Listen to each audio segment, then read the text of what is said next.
Hello दोस्तों, solution by PJ में आप सबका स्वागत है। आज एक बार फिर से मैं जुलाई महीने का टॉप 50 प्रश्न लेके आ गई हूँ और इसका सॉल्यूशन पूरे आसान भाषा में आपको फुल एक्सप्लेनेशन के साथ दिया जाएगा, जैसे कि हर महीने का कराया जाता है। इस बार किस महीने का है? तो आपका है जुलाई 50, यानी कि जुलाई महीने का 50 क्वेश्चन इम्पॉर्टेंट प्रश्नों का कलेक्शन है। तो चलिए देखते हैं आज के प्रश्न में क्या है कुछ खास। और आगे बढ़ने से पहले आप लोग से एक रिक्वेस्ट है कि चैनल को सब्सक्राइब कीजिए, शेयर कीजिए, लाइक कीजिए वीडियो को और कमेंट भी कीजिए। चलिए बढ़ते हैं पहले प्रश्न की ओर। तो हमारा पहला प्रश्न है आज का, हाल ही में किसे भारतीय पुरुष फुटबॉल टीम का नया कोच नियुक्त किया गया है? तो ये इम्पोर्टेंट प्रश्नों में से एक है। तो भारतीय पुरुष फुटबॉल टीम का नया कोच किसे नियुक्त किया गया? ये किया गया है गौतम गंभीर को। तो ऑप्शन नंबर सी हो जाएगा राइट आंसर। और क्या पॉइंट बन सकते हैं या पूछ सकते हैं तो जान लेते हैं। तो ये पहली बात कि गौतम गंभीर को इस पद पर किसकी जगह अब नियुक्त किया गया, ये पूछ सकता है। तो राहुल द्रविड़ की जगह पर। किसकी जगह पर? तो इसके पहले कौन?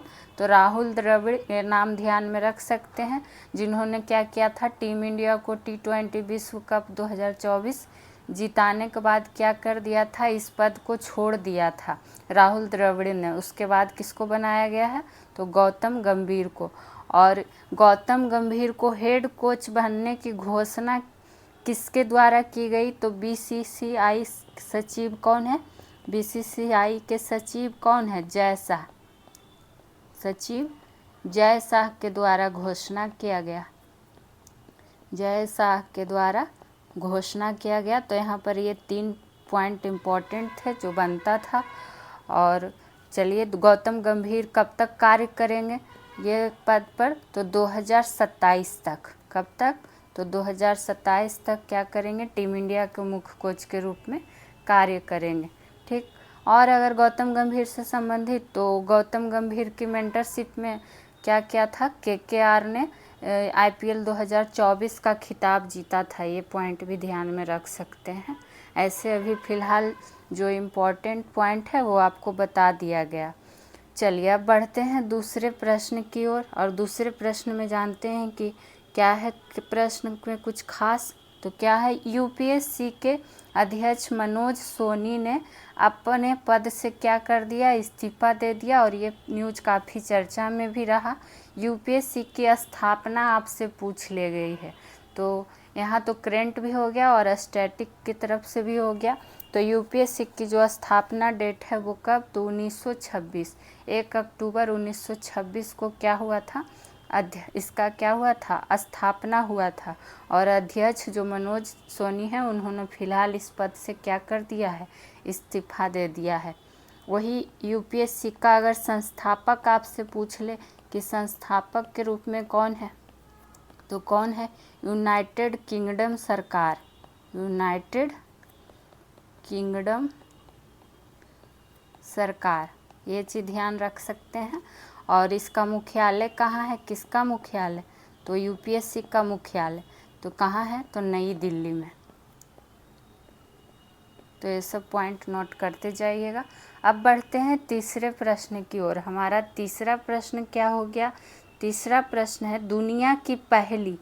देखिए, जब भी आपको हम बोलते हैं कि भारत हो या दुनिया के, तो पहला रहे तो वो इम्पोर्टेंट प्रश्नों में से भी इम्पोर्टेंट हो जाता है। दुनिया की पहली high speed carbon fibre train किस देश के द्वारा विकसित की गई है? यहाँ क्या पूछा गया? पहला high speed carbon fibre train. तो ये किसके द्वारा विकसित किया गया है? तो चाइना के द्वारा। तो जहाँ पे लगेगा कि सिर्फ क्वेश्चन आंसर से काम चल सकता है, वहाँ पे सिर्फ क्वेश्चन आंसर ही जानेंगे। ये क्या है कि यह जो नया ट्रेन है, पुरानी स्ट्रीन क्या कहता है, पुराना जो स्टील ट्रेन है उसका तुलना में बहुत हल्का है, इसलिए इसका स्मॉग का स्तर काफ़ी हद तक कम रहेगा। चूँकि ये दुनिया का पहला है तो ध्यान में रखिएगा कि किसका देन है। तो ये आपका देन हो जाएगा चाइना का। चलिए अब बढ़ते हैं चौथे प्रश्न की ओर। हमारा चौथा प्रश्न है, कौन सा देश संयुक्त राष्ट्र जल सम्मेलन में 10वां अफ्रीकी देश के रूप में शामिल हुआ है। तो पहले तो यहाँ पर एक चीज़ ध्यान रखना है कि कैमा, तो 10वां, और अफ्रीकी के देश रूप में जो शामिल हुआ है वो कौन है, तो आइवरी कोस्ट। तो ऑप्शन नंबर सी हो जाएगा इसका राइट आंसर। ठीक, और ये जो सम्मेलन हुआ है संयुक्त राष्ट्र जल सम्मेलन, ये कैमा सदस्य बन गया। तो 10वां अफ्रीकी देश के रूप में ये क्या हुआ है, शामिल हुआ है। ये चीज़ ध्यान रखिएगा, यानी कि 10वां अफ्रीकी देश बन गया है कौन, आइवरी कोस्ट। वही बात कर ले कि अगर संयुक्त राष्ट्र जल सम्मेलन सबसे पहले कहाँ अपनाया गया था, तो ये हेलेंस्की में। हो सकता है आपसे यही पूछ दे कि कहाँ अपनाया गया था, तो हेलेंस्की में अपनाया गया था सबसे पहले। हेलेंस्की में संयुक्त राष्ट्र जल सम्मेलन अपनाया गया था। कब, तो 1992 में। ये पॉइंट ध्यान में रख सकते हैं। लेकिन लागू कब हुआ जाके, तो लागू हुआ था जाके 1996 में। तो ये सब ध्यान रख सकते हैं। ऐसे भी करेंट अफेयर में आपको अगर 1 नंबर पाना है तो जो डिटेल ज़्यादा बनेगा उसी में बताया जाएगा। ऐसे सिर्फ क्वेश्चन आंसर से आपका काम चल सकता है। अब आइए क्वेश्चन नंबर 5 में भी देखिए, सिर्फ इसका आंसर जान सकते हैं कि प्रधानमंत्री स्वनिधि योजना के तहत सर्वश्रेष्ठ प्रदर्शन करने वाला राज्य कौन बन गया है, कौन सा योजना है, बस ये ध्यान रखना है। तो प्रधानमंत्री स्वनिधि योजना, और इसमें जो सबसे अच्छा प्रदर्शन किया है वो कौन है, तो मध्य प्रदेश। तो ऑप्शन नंबर बी हो जाएगा इसका राइट आंसर। उसी तरह कुछ योजना है जिसका वर्ष पूछ लिया जाता है कि ये कब आया है, जो कि इम्पोर्टेंट है, तो जान लेते हैं। जैसे कि जन धन योजना काफ़ी चर्चा में रहता है। जन धन योजना जो कि कब, तो 2014 में। मेक इन इंडिया, ये सब इम्पॉर्टेंट टर्म में आ जाता है। तो मेक इन इंडिया भी कब, तो 2014 में। उसी तरह और क्या, बेटी बचाओ बेटी पढ़ाओ, काफ़ी आप लोग देखते होंगे, ये फेमस है। तो बेटी बचाओ बेटी पढ़ाओ कब, पढ़ाओ अभियान कब शुरू हुआ, तो 2015 में। एक प्रधानमंत्री उज्ज्वला योजना, शॉर्ट में पीएम लिख देते हैं, आप लोग समझ जाइएगा। पीएम कौन योजना, उज्ज्वला योजना। और ये उज्ज्वला योजना कब, तो 2016 में। देखिए जहाँ पे लगेगा कि डिटेल बढ़िया से देना वहाँ हम ज़रूर देंगे, जहाँ क्वेश्चन आंसर से काम चल जाएगा वहाँ क्यों आप लोग का टाइम वेस्ट करें। तो प्रधानमंत्री एक किसान सम्मान निधि योजना, किसान सम्मान निधि योजना, ये कब, ये सब योजना का ईस्वी ही पूछ लिया जाता है, या फिर मिलान करने के रूप में दे देगा।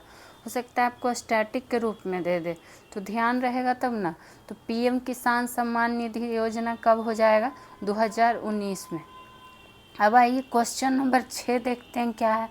भारत का पहला विदेशी जन औषधि केंद्र किस देश में शुरू किया गया। ये भी देखिए पहला है, वो भी कहाँ, तो भारत का पहला। तो ये जो शुरू किया गया है, तो भारत का पहला विदेश मंत्री कौन है, हमारे भारत के भी विदेश मंत्री कौन है, तो ये जयशंकर जी हैं। कौन है, जयशंकर जी। और इनके द्वारा ही क्या किया गया, मॉरिशस में शुरू किया गया। कहाँ शुरू किया गया, तो मॉरिशस में।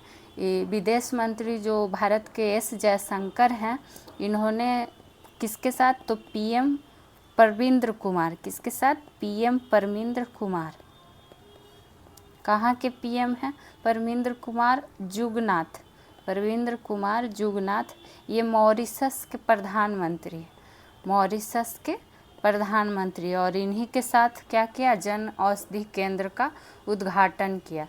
इसका मतलब उद्देश्य क्या है, ये साझेदारी करने का उद्देश्य यही है कि मॉरिशस में सार्वजनिक स्वास्थ्य सेवा कल्याण को बढ़ावा ये सब देना है, भारत में निर्मित दवाओं की आपूर्ति करना है। यही सब क्या है, इसका उद्देश्य है शुरू करने का। चूँकि औषधि से संबंधित है तो दवाई से ही रिलेटेड रहेगा। चलिए अब बढ़ते हैं 7वें प्रश्न की ओर। किस देश में कटारा गामा एसाला उत्सव आयोजन किया गया। कुछ उत्सव हैं जो पूछ लिए जाते हैं। ऐसे प्रश्न आपको देखिए स्टैटिक के पोर्शन से भी इम्पोर्टेंट हो जाते हैं। तो ये जो कटारा गामा एसाला उत्सव है ये कहाँ आयोजन किया गया है हाल फिलहाल? तो श्रीलंका में। तो ऑप्शन नंबर सी हो जाएगा इसका राइट आंसर। तो इसमें बस ये ध्यान रखिए कि कहाँ मनाया गया, कौन सा उत्सव? तो कटार गामा एसाला उत्सव। ठीक। और ये उत्सव जो विभिन्न धर्मों में मनाया जाता है, लेकिन मतलब किस लिए? तो भारत और श्रीलंका के बीच गहरा रिश्ता होने के लिए इस धर्म को जाना जाता है, समझे। और अगर पूछ दे कि कटारा गामा का मुख्य मंदिर, नाम ऐसा है देखिए, कटार गामा का मुख्य मंदिर, कटार गामा का मुख्य मंदिर महादेवला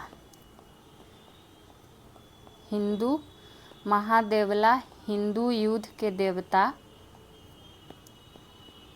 स्कंद को समर्पित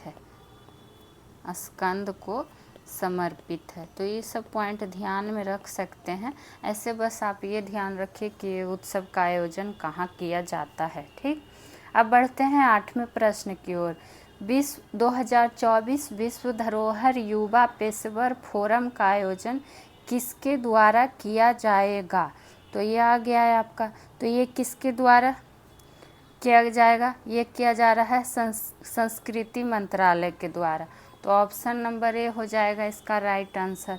और इसका क्या हुआ, 21 से लेकर 31 जुलाई तक मेजबानी किया गया। कहाँ? 21 से लेकर 31 जुलाई को कहाँ? नई दिल्ली में। नई दिल्ली में मतलब क्या हुआ है, भारत के द्वारा पहले बार यूनेस्को विश्व धरोहर समिति की बैठक की मेजबानी की गई है। लेकिन यहाँ मंत्रालय पूछा था तो संस्कृति मंत्रालय, इसलिए आपको ये बताया गया। ठीक। अब बढ़ते हैं 9वें प्रश्न की ओर और देखते हैं 9वें प्रश्न में क्या है। किस राज्य में भारत की सबसे लंबी शहरी सुरंग परियोजना शुरू की जाएगी? तो ये कहाँ की जाएगी? ये किया जा रहा है महाराष्ट्र में। कहाँ? तो महाराष्ट्र में। तो ऑप्शन नंबर ए हो जाएगा राइट आंसर। ठीक। और प्रधानमंत्री नरेंद्र मोदी ने क्या किया है महाराष्ट्र में? ठाणे और ये बोरीवली के बीच भारत की सबसे लंबी। तो अगर ये आपसे पूछ दे कि कहाँ से, तो महाराष्ट्र में ठाणे और कौन सा जगह? बोरीवली के बीच ही क्या किया जा रहा है? भारत की सबसे लंबी और सबसे बड़ी शहरी सुरंग परियोजना का क्या रखा गया है? शुरुआत किया जा रहा है। तो बस ये ध्यान में रख लेना है। और अब बढ़ते हैं 10वें प्रश्न की ओर। देखते हैं 10वें प्रश्न में क्या है। पॉल कागामे को हाल में किस देश के राष्ट्रपति के रूप में चुना गया? कैसा नाम है? देखिए, पॉल कागामे। तो इनको किस देश के राष्ट्रपति चुना गया? रवांडा का।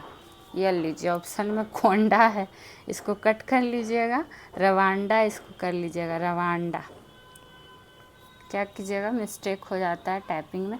तो पॉल कागामे को कहाँ का राष्ट्रपति के रूप में चुना गया? तो ये चुना गए हैं रवांडा के। और कैमी बार? तो चौथी बार ये बन गए हैं राष्ट्रपति। ठीक।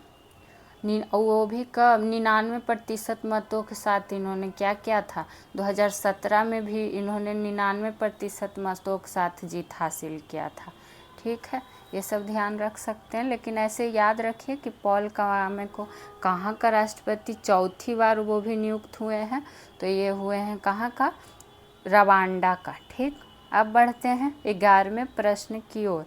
और 11वें प्रश्न पे जाने से पहले आप लोग से एक रिक्वेस्ट है कि आपको हर महीने का इसी तरह का टॉप 50 प्रश्न करंट अफेयर का एक्सप्लेनेशन के साथ करवाया जाता है। तो आप लोग जितना हो सके वीडियो को लाइक कीजिए, शेयर कीजिए और चैनल को सब्सक्राइब ज़रूर कीजिए। और इस सेशन से संबंधित अगर आपका कोई कमेंट हो तो ज़रूर कीजिए। चलिए बढ़ते हैं 11वें प्रश्न की ओर। किसके द्वारा एक वैज्ञानिक एक उत्पाद परियोजना को शुरू किया गया है? तो ये किसके द्वारा शुरू किया गया है? तो बस ध्यान रखिए, भारतीय कृषि अनुसंधान परिषद के द्वारा ही एक वैज्ञानिक एक उत्पाद परियोजना का क्या किया गया है, शुरुआत किया गया है। तो ऑप्शन डी हो जाएगा राइट आंसर। अब बढ़िए 12वें प्रश्न पे। हमारा संविधान हमारा सम्मान का दूसरा, यहाँ ध्यान देना है कि पहला या दूसरा, तो दूसरा आपसे पूछ रहा है। तो दूसरा क्षेत्रीय आयोजन किस राज्य में किया गया, तो दूसरा जो किया गया है ये आपका उत्तर प्रदेश में किया गया। तो जब दूसरा जाने तो पहला जानिए कि पहला कहाँ किया गया था, तो पहला राजस्थान में। कहाँ, तो पहला राजस्थान में। हो सके आपसे पहला ही पूछ दे। तो हमारा संविधान हमारा सम्मान का दूसरा क्षेत्रीय आयोजन उत्तर प्रदेश में किया गया। और यह आयोजन क्या होता है, भारतीय संविधान को अपनाना और भारत के गणतंत्र बनने की 75वीं वर्षगांठ के उपलक्ष्य में किया गया है। तो बस ध्यान में ये रख सकते हैं कि 75वीं वर्षगांठ के उपलक्ष्य में किया गया है। बाकी तो आप लोग समझदार हैं ही कि क्या करेगा, नागरिकों को संविधान और कानूनी अधिकारों के बारे में क्या करेगा, जागरूकता बढ़ाने के लिए, जानकारी हम लोग को आसानी से मिलेगा। तो ये सब चीज़ ध्यान में रख सकते हैं। अब बढ़िए 13वें प्रश्न की ओर। हमारा 13वां प्रश्न है, किस राज्य में खर्ची पूजा नामक महोत्सव का आयोजन किया। देख रहे हैं महोत्सव भी इम्पॉर्टेंट बनता है। इसके पहले क्या था, कटारगामा जो कि श्रीलंका में मनाया गया, वही उसी तरह खर्ची पूजा नामक महोत्सव तो ये मनाया गया कहाँ, आयोजन कहाँ किया गया, ये किया गया त्रिपुरा में। तो ऑप्शन नंबर बी हो जाएगा इसका राइट आंसर। ठीक, खर्ची पूजा को और क्या कहा जाता है, तो 14 देवताओं का उत्सव। बताइए 14 देवताओं का उत्सव किस पूजा को कहा जाता है, 14 देवताओं का उत्सव कहा जाता है खर्ची पूजा नामक महोत्सव को। तो इसको ध्यान में रख सकते हैं। मतलब इसमें होता क्या है ना कि पैतृक देवता का पूजा किया जाता है, ठीक है, और साथ साथ पृथ्वी का भी पूजा किया जाता है। और खर्ची शब्द जो है, खर्ची पूजा, ये तो त्रिपुरी भाषा से ही लिया गया है। तो इसीलिए खर्ची पूजा नामक महोत्सव कहाँ होगा, त्रिपुरा में।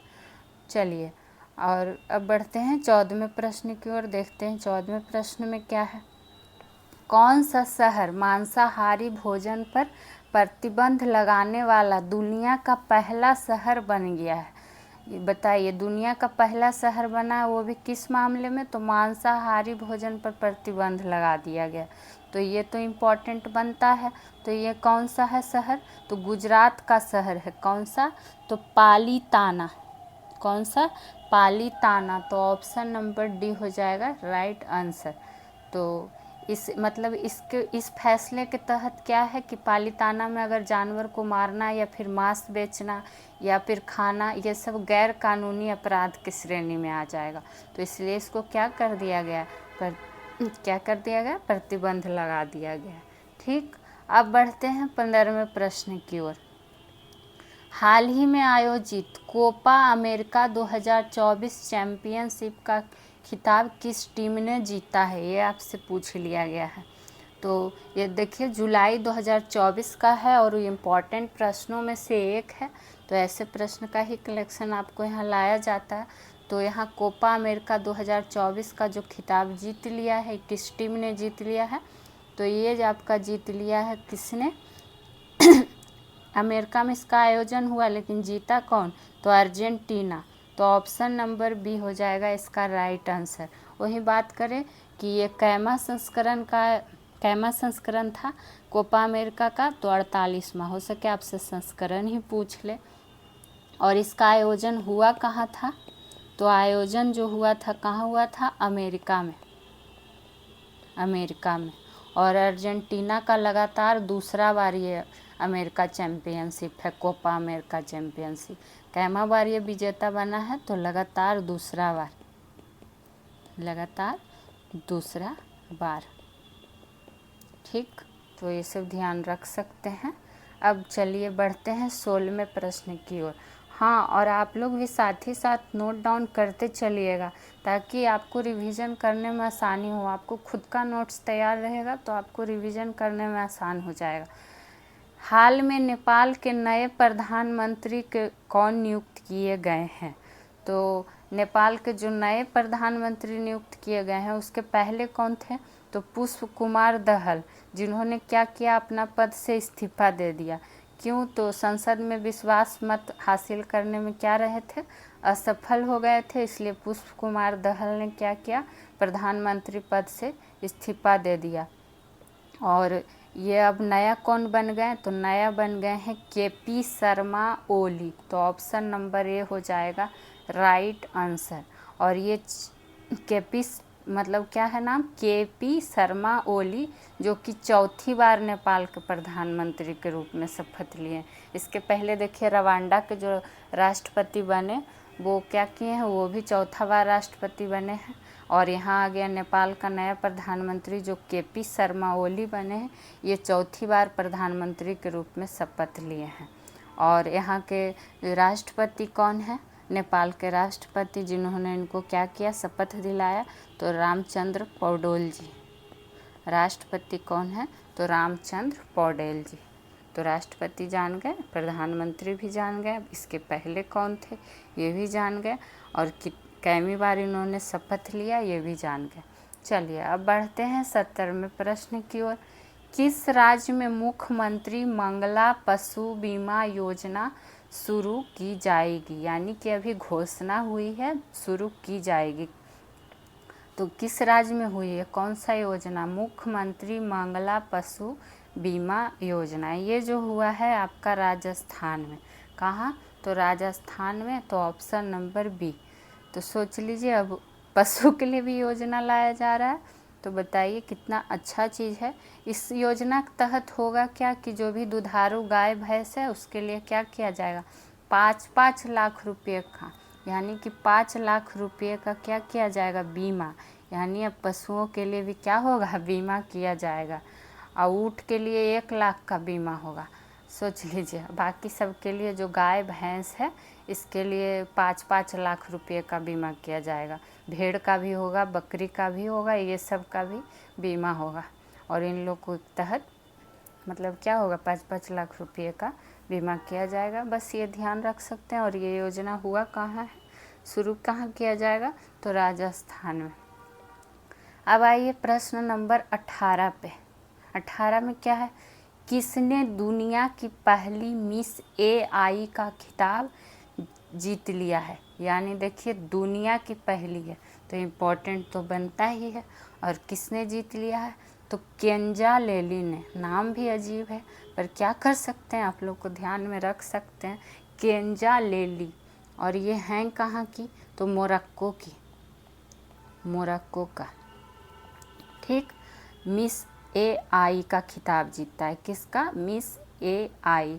AI यानी कि आर्टिफिशियल इंटेलिजेंस इन्फ्लुएंसर कहा जाता है, और इन्होंने ही ये खिताब जीत लिया है।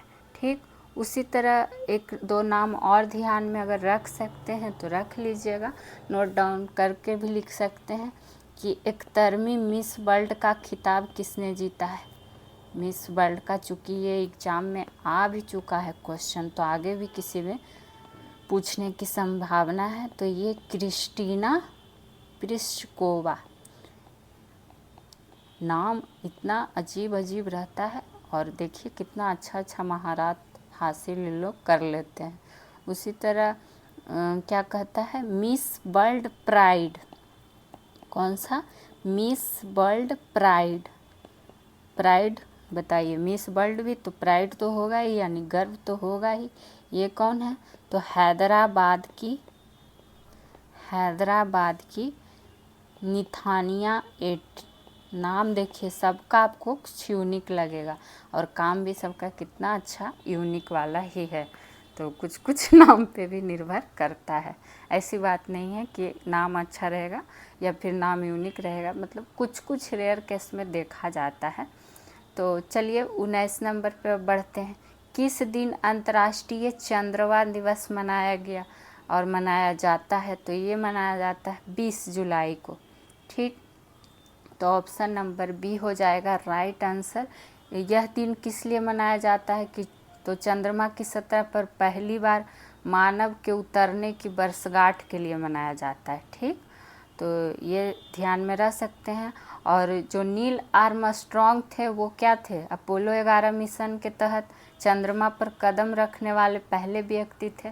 तो स्टैटिक के पोर्शन से या फिर साइंस टेक के क्वेश्चन के हिसाब से आप पूछ सकता है कि चंद्रमा पर कदम रखने वाले पहले व्यक्ति तो कौन, नील आर्मस्ट्रॉन्ग। हाँ, इसका थीम ज़रूर ध्यान रख सकते हैं क्योंकि थीम आजकल ज़्यादा पूछा जाता है। तो थीम जो 2024 का है अंतर्राष्ट्रीय चंद्रमा दिवस का, तो ये थीम क्या था, तो चंद्रमा है तो क्या करेगा, छाया को रोशन करना है। छाया को, कोई छाया लड़की नहीं है जी, छाया इन्हें कि आप लोग छाया लड़की समझ, छाया को रोशन करना है, ठीक है। तो यह थीम आप लोग ध्यान में रख सकते हैं। अब आइए क्वेश्चन नंबर 20 पे, किसने हाल में गांधी मंडेला पुरस्कार 2020 जीता है। तो 2020 जीता है, तो आप लोग यहाँ पर ये मत सोच लीजिएगा कि जुलाई टॉप 50 का प्रश्न है तो जुलाई वो भी 2024 का, तो 2020 का क्यों पढ़ा रहे हैं। चूँकि ये 2020 वाला ही पुरस्कार अब जाके इनको मिला है, कब, 2024 में, तो इसीलिए, और ये भी जुलाई महीने में, तो इसलिए इसका कलेक्शन लाया गया। तो जो हाल में गांधी मंडेला पुरस्कार जो 2020 वाला था वो किसने जीत लिया है, तो ये है रिगोबर्टा मेंचू तुम। किसी से लड़ाई झगड़ा हो ना तो उसको बस यही नाम से पुकार दीजिए, गाली उली मत दीजिए। आप लोग गाली देने लगते हैं, गाली, लड़ाई पीटी मारपीट मत कीजिए, बस यही बोल दीजिए, रिंगो बेटी मेंचू तुम। अपने दिमाग खुजलाते रहेगा, पगलाते रहेगा कि कौन सा क्या ऐसा वर्ड हमको बोल दिया। तो बस मजाक के लिए बोल रहे हैं। और ये पुरस्कार जीत लिए हैं कौन, तो रिगोबर्टा मेंचू तुम, ठीक। बस यहाँ पर ये ध्यान रख सकते हैं। और ये नेल्सन मंडेला की जयंती पर दिया गया है, किनकी जयंती पर, नेल्सन मंडेला की जयंती पर, जो कि कैमी जयंती थी तो 106वीं, क्योंकि ये गांधी मंडेला पुरस्कार है उन्हीं के, तो इसीलिए ये किनको दिया गया नाम तो आपको बता ही दिए। आप लोग हंसते मुस्कुराते इसको याद कर लीजिएगा, किसी को बोल बोल के ही याद कर लीजिएगा। चलिए अब आइए क्वेश्चन नंबर 21, किस राज्य ने राजीव गांधी सिविल्स अभ्यस्तम योजना को शुरू किया है। राजीव गांधी सिविल्स अभ्यस्तम, देखिए सिविल्स आ गया, यानी कि ये योजना शुरू किसने किया है, तो तेलंगाना सरकार ने। तो ऑप्शन नंबर ए हो जाएगा राइट आंसर। इसलिए किया गया है कि वैसे अभ्यर्थियों के लिए जो कि मतलब यूपीएससी का पीटी दिए, मेंस की तैयारी कर रहे हैं, इंटरव्यू भी देना है, तो उनको ये राशि प्रदान किया जाएगा। उनको कुछ राशि दिया जाएगा 1 लाख रुपये का, जिससे कि वो अपनी तैयारी अच्छे से कर सकते हैं। तो इसीलिए तेलंगाना सरकार ने क्या किया है, राजीव गांधी सिविल अभ्यस्तम योजना को शुरू किया है। अब आइए क्वेश्चन नंबर 22 पे आते हैं। देखिए आप लोग के लिए एकदम लगातार बोले जा रहे हैं, यहाँ तक कि ठीक से सांस भी नहीं ले रहे हैं। तो आप लोग इतना मेहनत कर रहे हैं, इतना गर्मी है, आप लोग के लिए आवाज़ क्लियर सुनाई दे, इसलिए हम पंखा बंद करके आप लोग को लिए वीडियो बनाते हैं। इतना गर्मी है कि पसीना से हालत इंसान का ख़राब हो जाता है गर्मी से, फिर भी आप लोग के लिए इतना कर रहे हैं मेहनत। तो आप लोग से भी बस रिक्वेस्ट है कि आप लोग भी सपोर्ट कीजिए हमसे, जो भी मेहनत होगा, जो भी आप लोग के लिए अच्छा कर सकते हैं। आप किसी भी एग्ज़ाम की तैयारी कर रहे होंगे तो सारे सेशन आपके लिए हेल्पफुल रहेंगे, और आपको सारा कुछ फ्री ऑफ कॉस्ट दिया जाएगा, और वो भी फुल डेडिकेटेड मन से। तो आप लोग प्लीज़ जितना हो सके सपोर्ट कीजिए।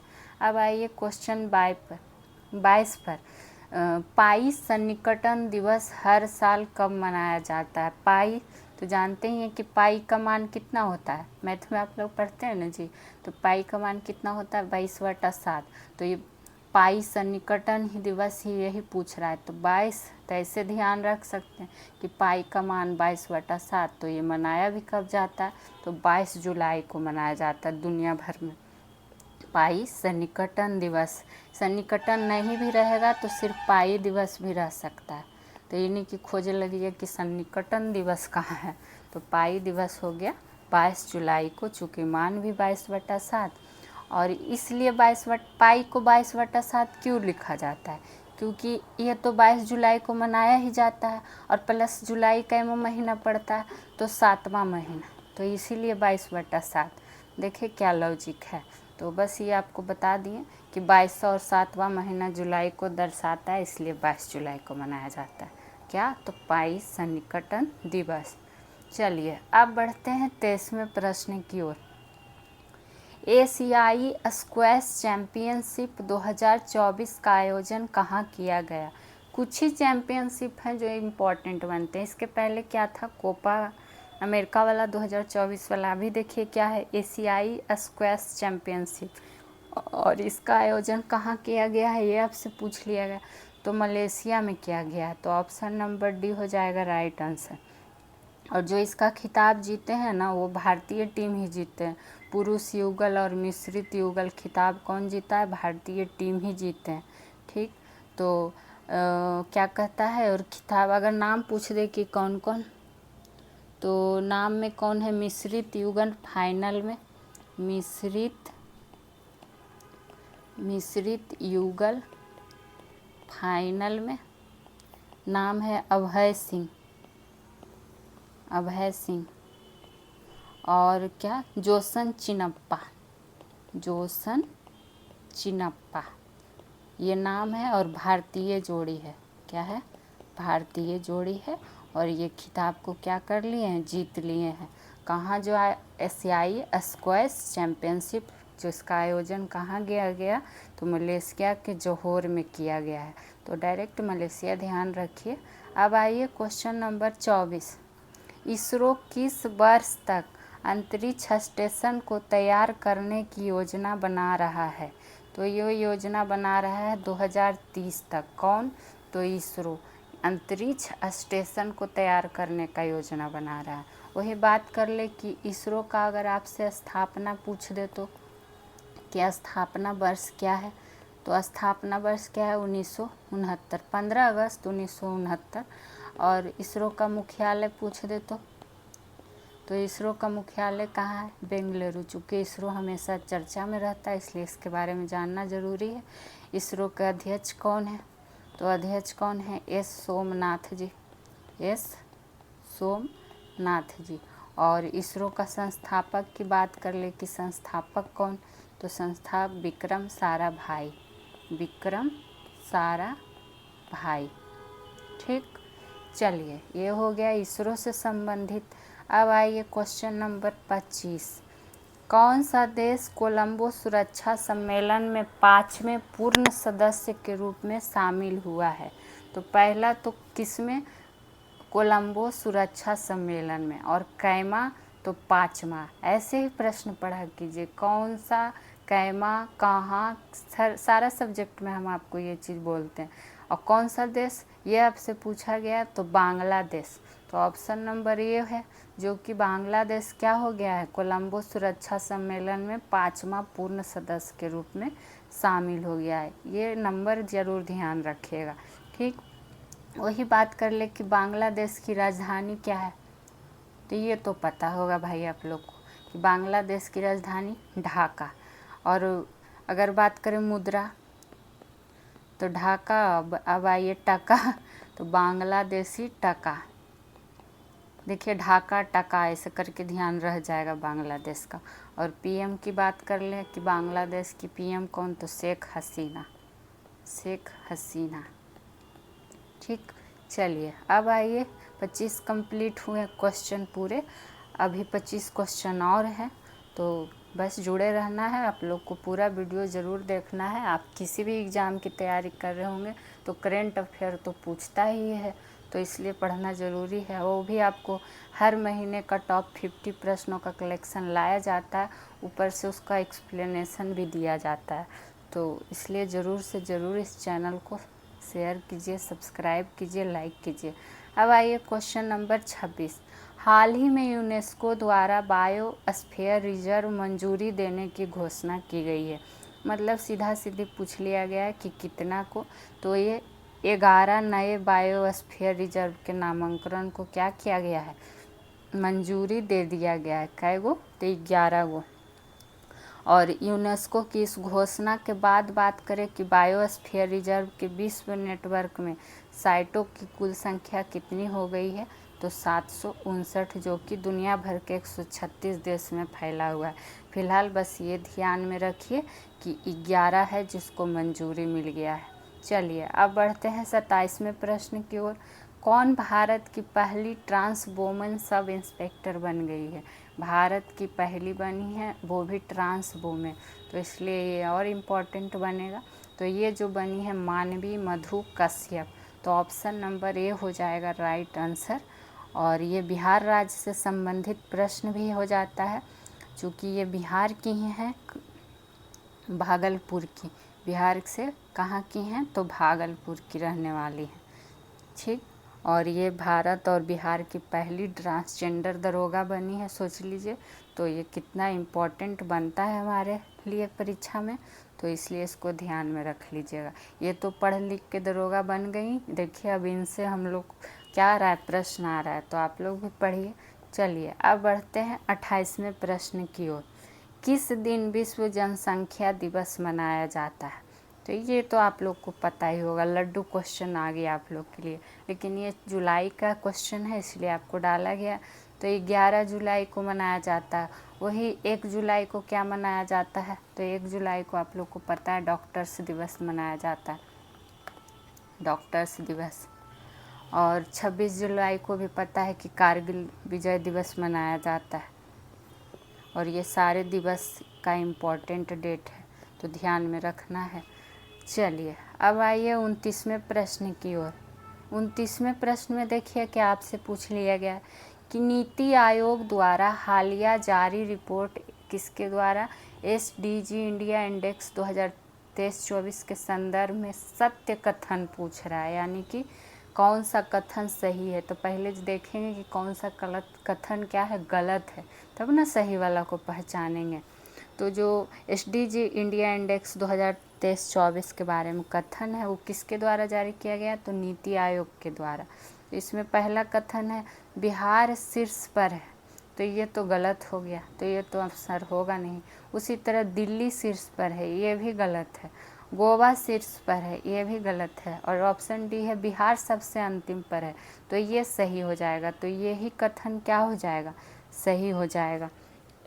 और इसमें जो बात कर लें कि मतलब इस नवीनतम रिपोर्ट के अनुसार कि उत्तराखंड को शीर्ष स्थान मिला है।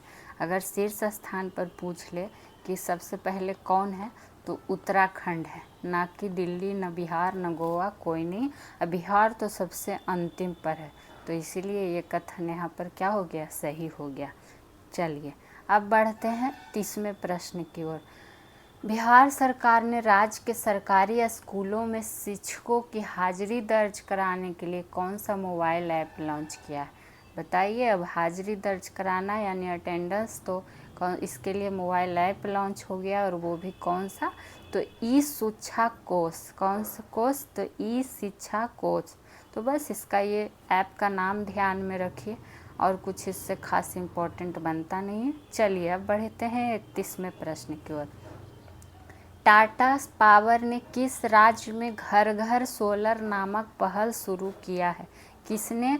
देखिए ऐसे पढ़िए प्रश्न, किसने? तो टाटा पावर ने।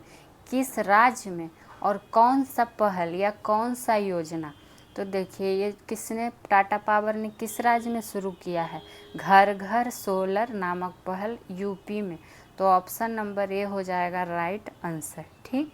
और इस पहल का शुरुआत वही उत्तर प्रदेश के वाराणसी से किया गया है। और इस पहल में लोगों को क्या किया गया है? अपना घर के छत पर सोलर सिस्टम लगवाने का सुविधा दिया गया है। क्या दिया गया है? सोलर सिस्टम लगवाने का सुविधा दिया गया। चलिए यूपी वाले लगवा लीजिए। अब आइए क्वेश्चन नंबर 32 पे।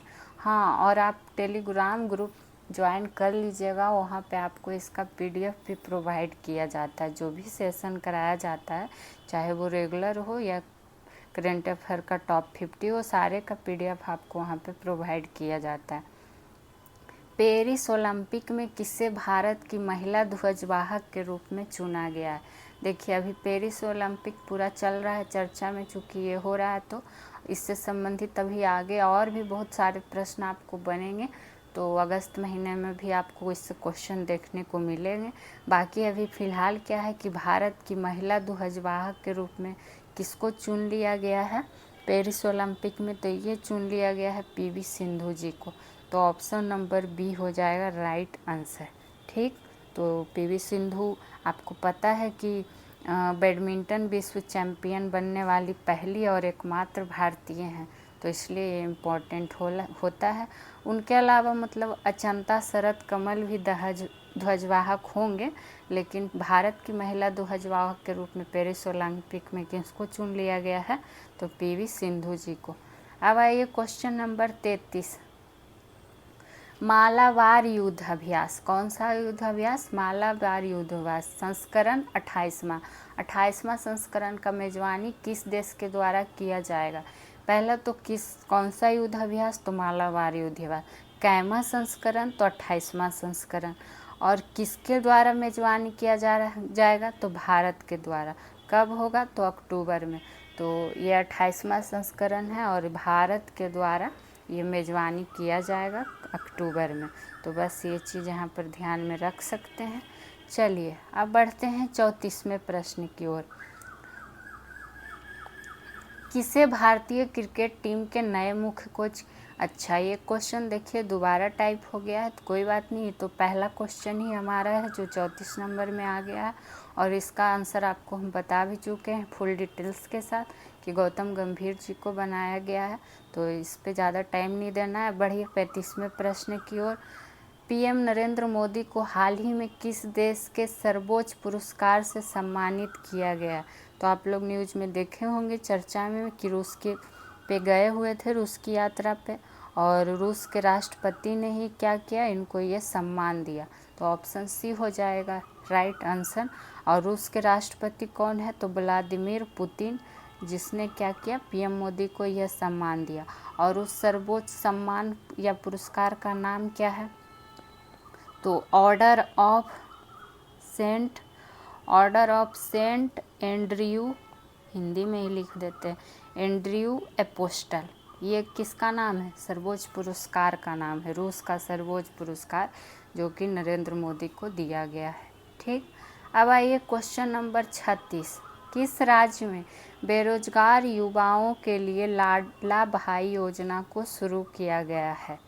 तो पहले आया था क्या, लाडली बहना योजना, जो कि काफ़ी लड़कियों पर केंद्रित था और उसी से सफलता से प्रेरित होकर, उस योजना से सफलता से प्रेरित होकर क्या अब शुरू कर दिया गया है, युवाओं के लिए लाडला भाई योजना। तो बहन तो खुश थी ही, अब भाई भी खुश हो जाइए। तो लाडला भाई योजना कहाँ शुरू कर दिया गया? महाराष्ट्र सरकार ने। तो ऑप्शन ए नंबर हो जाएगा राइट, ऑप्शन नंबर ए हो जाएगा क्या इसका राइट आंसर। मतलब इस योजना का उद्देश्य यही है कि जो भी युवा पुरुष हैं उनको शिक्षा में सहायता करना और लाभकारी मतलब रोजगार के लिए लाभकारी तैयार करना है, और क्या। चलिए अब बढ़िए 37वें प्रश्न की ओर।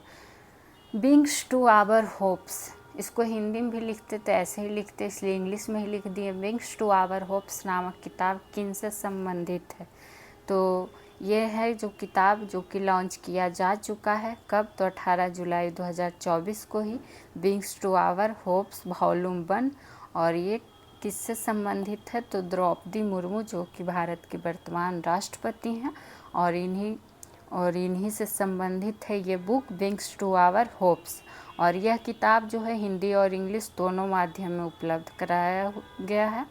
इसमें क्या है कि जो राष्ट्रपति द्रौपदी मुर्मू का कार्यकाल है पहला वर्ष का, तो 75 महत्वपूर्ण भाषणों को इसमें क्या किया गया है, संकलित किया गया है। इस उनका 75 जो महत्वपूर्ण भाषण है ये क्या किया है, इस बुक में सम्मिलित किया गया है। तो यहाँ पर बस हो सके डाटा ही पूछ दे, तो 75 भाषण का संकलन इस बुक में आपको मिलेगा। किनका? तो द्रौपदी मुर्मू जी का। यही बात कर दे कि लॉन्च किसके द्वारा किया गया इस बुक को, तो लॉन्च किया गया कृषि मंत्री जो हैं शिवराज सिंह चौहान जी के द्वारा, शिवराज सिंह चौहान के द्वारा। ठीक, चलिए अब आइए 38वें प्रश्न की ओर। किस देश में नाटो की 75वीं वर्षगांठ, कैवीं वर्षगांठ, तो 75वीं के उपलक्ष्य में शिखर सम्मेलन का आयोजन किया जा रहा है। तो नाटो की 75वीं वर्षगांठ के उपलक्ष्य में शिखर सम्मेलन का आयोजन जो हो रहा है वो कहाँ हो रहा है, तो अमेरिका में हो रहा है। हो क्या रहा है, मतलब हो गया 9 जुलाई से 11 जुलाई तक ही आयोजन किया गया था। तो और इस सम्मेलन का मेज़बानी जो किया गया था तो अमेरिका के राष्ट्रपति किसके द्वारा उस टाइम, जो बाइडन के द्वारा किया गया है। ठीक, तो ये सब। और नाटो का नया अध्यक्ष मार्क रूटे को चुन गया है। किसको अध्यक्ष? मार्क रूटो, नाटो रूटो, इस तरह से ध्यान में रख सकते हैं।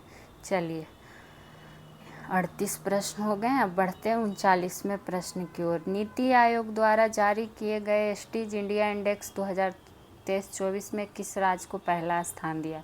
तो इससे पहले कथन वाला था यही प्रश्न में, तो उसमें आपको हम बता ही दिए थे कि उत्तराखंड को क्या मिल गया है, पहला स्थान, और बिहार है जो सबसे क्या है, अंतिम पर है।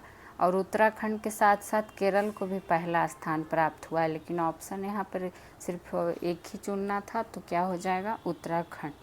तो ऑप्शन भी हो जाएगा, बाकी इसके बारे में आपको पहले ही बता चुके। अब आइए क्वेश्चन नंबर 40।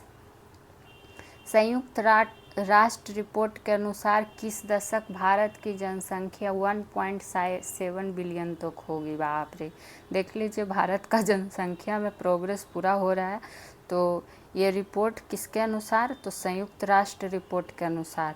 और भारत का जनसंख्या 1.7 बिलियन तक हो जाएगी, ऐसा कब तक का है, उम्मीद है, तो 2060 तक। बाप रे, ऑप्शन सी हो जाएगा राइट आंसर। जनसंख्या के मामले में हम लोग देख लीजिए, मतलब कि भारत का जनसंख्या समय दुनिया में सबसे अधिक रहने का उम्मीद है इस रिपोर्ट के अनुसार। बताइए क्या होगा। चलिए बढ़ते हैं 41वें प्रश्न की ओर, जो होगा देखा जाएगा। किस शहर में 2034 शीतकालीन ओलंपिक और पैरा ओलंपिक खेलों का आयोजन किया जाएगा? तो ये आयोजन कहाँ किया जाएगा? साल्ट लेक सिटी में। तो option number D, salt lake city America का यूटा राज्य में है, उसका राजधानी भी है अमेरिका का। कौन राज्य? तो यूटा राज्य, यूटा राज्य में है साल्ट लेक सिटी। और ये 2034, सोच लीजिए 2034 का भी डिसाइड हो गया है कि यहाँ क्या किया जाएगा, मेज़बानी किया जाएगा इसी शहर में। ठीक, तो बस ये ध्यान रख सकते हैं। अब साल्ट लेक सिटी पहला बार 2002 में किया था, उसके बाद अब 2034 में करेगा मेज़बानी। अब आइए क्वेश्चन नंबर 42। किस दिन कारगिल विजय दिवस मनाया जाता है? तो ये आपको पता होगा कि 26 जुलाई को मनाया जाता है। किस लिए मनाया जाता है? तो उन भारतीय सैनिक को बहादुरी को श्रद्धांजलि देने के लिए मनाया जाता है जिन्होंने क्या किया था, 1999 के कारगिल युद्ध के दौरान देश के लिए क्या कर दिया था, बलिदान दिया था। तो इसलिए ये इम्पोर्टेंट प्रश्न में बनता है हम लोगों के लिए। और कारगिल विजय दिवस मई 1999 में जो हुआ, तो भारत और पाकिस्तान के बीच, तो शुरू जो हुआ था भारत और पाकिस्तान के बीच, उसी युद्ध, मतलब समझिए कारगिल युद्ध के समापन का प्रतीक है कारगिल विजय दिवस। तो ये सब पॉइंट ध्यान में रख सकते हैं। और ये वर्ष क्या बोलता है, इसका डेट याद रखिएगा कि 26 जुलाई को मनाया जाता है। अब आइए प्रश्न 43 पे। किसे हाल में प्ले स्पोर्ट्स के ब्रांड एम्बेसडर के रूप में शामिल नहीं किया गया है? पहले प्रश्न ध्यान देना, पूछ क्या रहा है यहाँ आपसे, नहीं पूछ रहा है, यानी कि 3 ठो होंगे जो शामिल किए गए हैं। पहले जानते हैं किनको किनको शामिल किया गया है। तो जो शामिल किया गया है, मैरी कॉम, इनको किया गया है, जो आपको पता है कि बॉक्सिंग की एक महान खिलाड़ी भी हैं और 6 बार की विश्व चैम्पियन और ओलंपिक का पदक विजेता हैं। कौन? मैरी कॉम। वहीं बात करें कि सानिया मिर्जा, सीजी नहीं जी, मिर्जा कर लीजिएगा आप लोग, सानिया सही से लिख देते हैं, सानिया मिर्जा जी। ये आपको पता होगा कि टेनिस की एक प्रसिद्ध खिलाड़ी हैं और ये भी 6 बार की ग्रैंड स्लैम विजेता हैं। और महिला युगल में पूर्व विश्व नंबर 1 खिलाड़ी हैं। तो देखिए ये सब कितनी महान महान हस्ती हैं। और वही बात करें रणविजय सिंह के, तो ये क्या है, एक अभिनेता हैं जो ब्रांड एम्बेसडर के रूप में क्या कर प्ले स्पोर्ट्स से जुड़े हुए रणविजय सिंह। वही बात करें नीरज चोपड़ा जी की, तो ये इसमें नहीं शामिल किए गए हैं, तो इसलिए इसका राइट आंसर क्या हो जाएगा, Neeraj Chopra, option number D. अब आइए क्वेश्चन नंबर 44। किस राज्य में वृक्षारोपण अभियान के लिए अमृत वृक्षा आंदोलन, कौन आंदोलन, तो अमृत वृक्षा आंदोलन वो भी 2.0 ऐप लॉन्च किया गया है। जैसे आप लोग के लिए TRE 3 का पहले सेशन कराया जा रहा था ना, अब TRE 4.0 के लिए करवाया जा रहा है। उसी तरह देखिए अमृत वृक्षा आंदोलन आ गया है 2.0। और तो ये कहाँ करवाया जा रहा है, ये असम में करवाया जा रहा है, लॉन्च किया गया। असम के मुख्यमंत्री हिमंता बिस्वा शर्मा ने क्या करवाया है, ये ऐप को लॉन्च किया है। ठीक, मतलब इसका लक्ष्य क्या है कि 1 अगस्त से लेके 15 अगस्त 2024 तक का ही, मतलब 1 अगस्त से लेके 15 अगस्त 2024 तक पूरा असम में 3 करोड़ पौधा लगा देना है। कितना अच्छा है, पौधा लगाना भी चाहिए, वृक्षारोपण बहुत ज़रूरी है पर्यावरण के लिए। तो ये किस सरकार ने कर रहे हैं, असम सरकार। चलिए अब बढ़ते हैं 45वें प्रश्न की ओर। हेनले एंड पार्टनर्स द्वारा हाल में दुनिया के सबसे पावरफुल पासपोर्ट रैंकिंग में भारत का क्या स्थान है, तो जो भारत का स्थान है वो है 82वां। और कौन ये रिपोर्ट किया, हेनले एंड पार्टनर्स, जो कि दुनिया का सबसे पहला पावरफुल पासपोर्ट का रैंकिंग जारी हुआ है, जिसमें भारत को 82वां स्थान दिया गया है। वहीं पहला किसको मिला है, तो पहला मिला है सिंगापुर को। सिंगापुर के पासपोर्ट पर 195 देश में वीज़ा फ्री एंट्री है, वीज़ा फ्री एंट्री, वीज़ा नहीं जी, वीज़ा फ्री एंट्री है। तो इस साल जनवरी में जारी हुआ इंडेक्स के मुकाबले, मतलब जनवरी में जो जारी हुआ था उसके मुकाबले भारत के रैंकिंग में 3 पायदान का सुधार हो चुका है, तो ये अच्छी बात है। अब आइए क्वेश्चन नंबर 46 पे देखते हैं क्या है। निम्न में से किस राज्य में, कर लीजिए, किस राज्य में एंटी पेपर लीक बिल राज्य की विधानसभा में पास हुआ है। ठीक, तो एंटी लीक बिल पास हुआ है किस राज्य विधानसभा में, तो बिहार विधानसभा में। और ये न्यूज़ में आप लोग काफ़ी देखे, जो भी BPSC TRE 3 दे होंगे उनको तो पता ही होगा कि पेपर लीक हो गया था, जिसकी वजह से इस बार फिर री एग्ज़ाम करवाया गया। तो वही सबको मद्देनज़र रखते हुए कड़े एक्शन का प्रावधान किया गया है। और ये 24 जुलाई 2024 को बिहार विधानसभा में पास हो गया है। और इस विधेयक के अनुसार अब राज्य में किसी भी परीक्षा के प्रश्न पत्र लीक करने वाले को क्या मिलेगा, कड़ा सज़ा मिलेगा, मिलना भी चाहिए। और क्या होगा, 10 साल का सज़ा, 10 साल की सज़ा और 1 करोड़ जुर्माना, 1 करोड़ जुर्माना। तो और साथ ही साथ जो भी दोषी रहेगा उसका संपत्ति जब्त भी कर लिया जाएगा। तो अभी बिहार विधानसभा के अध्यक्ष कौन, तो नंद किशोर यादव, नंद किशोर यादव। वही विधानसभा में कितने सीटों की संख्या, तो 243। लोकसभा में तो 40, बिहार का बात करें, विधान परिषद में तो 75 और राज्यसभा में तो 16। अब आइए 47वें प्रश्न पे। क्वाड देशों का वार्षिक नेतृत्व शिखर सम्मेलन 2024 का आयोजन किस देश में किया गया, तो ये जो किया जाएगा ये किस देश में, तो भारत है जो इस साल शिखर सम्मेलन क्वाड वाला क्या कर रहा है, मेज़बानी कर रहा है। और क्वाड में 4 देश शामिल है और चारों का नाम आपको ध्यान में रखना है, कौन कौन, जापान, भारत, अमेरिका, क्या है, ऑस्ट्रेलिया। देखिए ऑप्शन में दिया हुआ है ही, यही चारों तो है, भारत, अमेरिका, जापान और ऑस्ट्रेलिया, ये चारों ही है क्या, क्वाड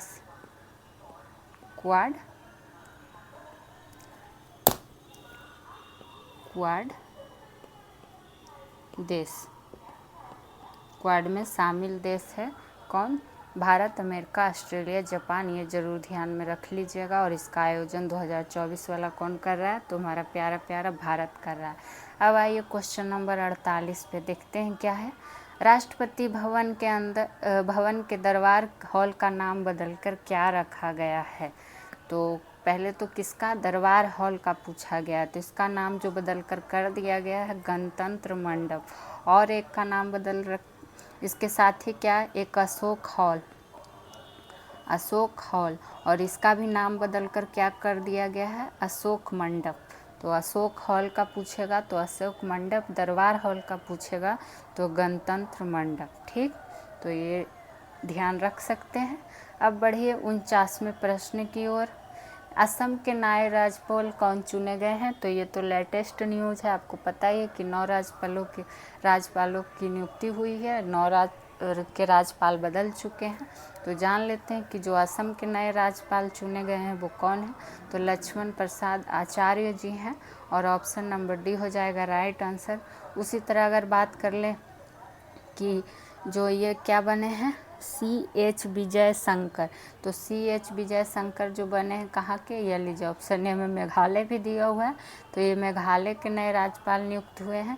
ये सब सारे नए वाले हैं जो 9 नियुक्त हुए हैं। वही बात कर ले ओम प्रकाश माथुर की, तो ये कहाँ के हुए हैं? तो सिक्किम के। असंतोष कुमार गंगवार कहाँ के? तो झारखंड के। चूँकि 9 का चेंज हुआ है ना, और असम का हो गया, तो यहाँ पे देखिए 4 का तो हम जान गए। अब और बच क्या हो गया? तेलंगाना का हो गया है। कहाँ का? तेलंगाना का